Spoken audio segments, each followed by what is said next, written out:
अस्सलाम वालेकुम व्यूवर्स, इस वक्त मौजूद है पार्क स्ट्रीट लाहौर के प्लेटिनियम ब्लॉक में। तो ये मेन स्ट्रीट है पार्क स्ट्रीट लाहौर के प्लेटिनियम ब्लॉक की। ये बिल्कुल साथ मस्जिद तैयार हो रही है, आप देख सकते हैं उसका मीनार। और यहाँ हमारे पास एक 5 मिनट ग्रे सेक्शन मौजूद है फॉर सेल के लिए। 25 बाई 45 इसका साइज़ है। आइए इसका आपको अंदर से विज़िट करवाते हैं। ये इसका फ्रंट एलिवेशन है। आइए आपको इसका अंदर से विज़िट करवाते हैं। ये इसका कार पोर्च एरिया, इस ग्रिल इसमें ऐड है पूरे घर में। हायर सोलर किस्म का ग्रे सेक्शन मौजूद है फॉर सेल के लिए। ये इसका ड्राइंग प्लस टीवी लॉन्च है। ये इसका साथ ही मास्टर बेडरूम है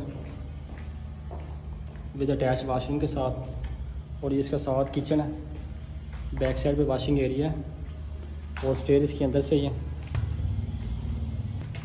ये इसका फर्स्ट फ्लोर है, फर्स्ट फ्लोर का किचन और उसके साथ ही master bedroom with attach washroom के साथ। और ये जी इसका दूसरा मास्टर बेडरूम है,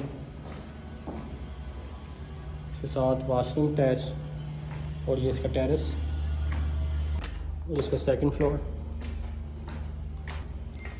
फ्लोर पे मार्बल लगा हुआ है। ये एक मास्टर बेडरूम है और ये सारा मार्बल लगा हुआ है। ये आप 360 ले सकते हैं मेन स्ट्रीट।